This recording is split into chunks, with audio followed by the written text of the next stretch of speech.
Baik, itulah masalah yang dinyatakan Menteri Besar Negeri Sembilan, Datuk Seri Aminuddin Harun. Antara kawasan yang dilaporkan berlaku kerosakan permukaan jalan adalah di Jalan Seremban Kuala Pilah yang sering menjadi aduan pengguna jalan raya. Keadaan permukaan jalan di beberapa kawasan menjadi tidak rata akibat kerosakan berulang, terutama di kawasan hadapan Klinik Kesihatan Ampangan.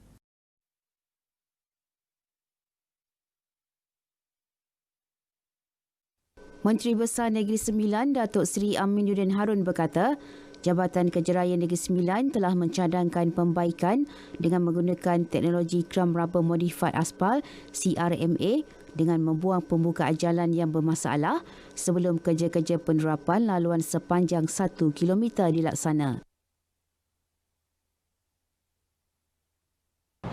Hasil siasatan dan pemeriksaan mendapati bahawa punca utama kerosakan adalah disebabkan oleh bilangan kenderaan meningkat dan jangka hayat jalan yang telah sampai tempoh tamat.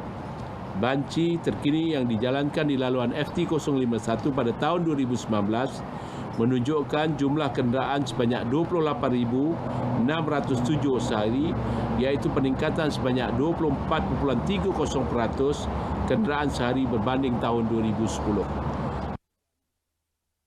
Kerja-kerja pembaikan di laluan persekutuan Jalan Seremban Kuala Pilah dijangka siap minggu hadapan dengan kos keseluruhan RM1 juta. Datuk Seri Aminuddin melawat tapak kerja-kerja pembaikan di laluan persekutuan Jalan Seremban Kuala Pilah.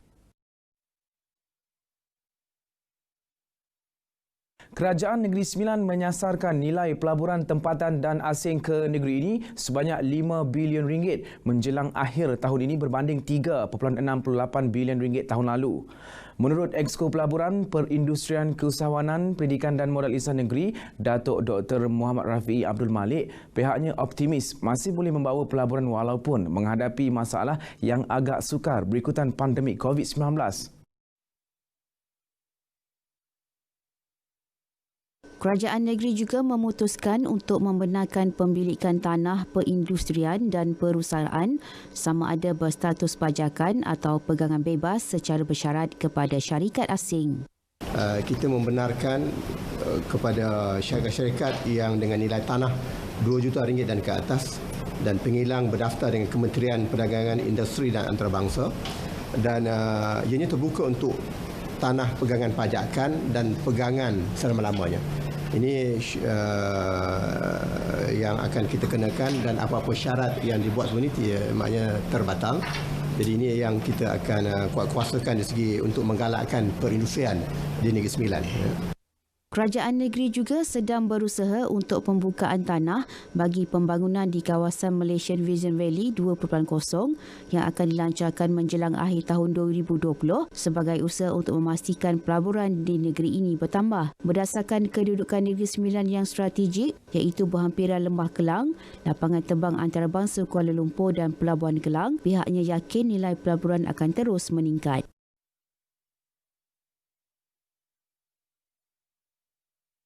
Amalan ziarah menziarahi perlu dipraktikkan dalam kehidupan seharian bagi memastikan keharmonian komuniti setempat. Menteri Besar Datuk Seri Aminuddin Harun berkata, sifat ambil tahu dan peka terhadap masyarakat setempat perlu untuk menjamin tidak ada di antara mereka terlepas pandang daripada menerima keperluan atau pertolongan sekiranya memerlukan.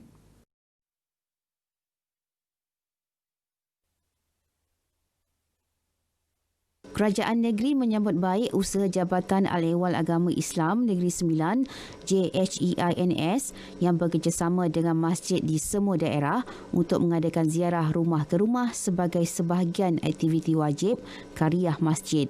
Namun ketika tempoh Perintah Kawalan Pergerakan Pemulihan PKPP ini, pematuhan SOP ziarah amat dititik beratkan.